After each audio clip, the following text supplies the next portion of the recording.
ಎಲ್ಲರಿಗೂ ನಮಸ್ತೆ. ಭಾಷಾ ಜ್ಞಾನ ಯೂಟ್ಯೂಬ್ ಚಾನಲ್ಗೆ ಸ್ವಾಗತ.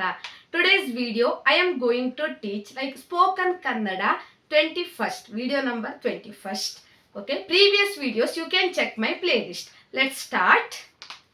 Okay, for daily usage words, go means hogu, come ಬನ್ನಿ, eat ತಿನ್ನು, drink ಕುಡೀರಿ, read ಓದಿ, ರೈಟ್ ಬರೆಯಿರಿ, ಲಿಸನ್ ಕೇಳಿ, ಸಿ ನೋಡಿ, ಲುಕ್ ನೋಡಿ, ಸೇಮ್ ಲೈಕ್ ಥಿಂಕ್ ಯೋಚಿಸಿ, ನೋ ಗೊತ್ತು, ವಾಂಟ್ ಬೇಕು, ಲೈಕ್ ಇಷ್ಟ, ಲವ್ ಪ್ರೀತಿ, ವರ್ಕ್ ಕೆಲಸ.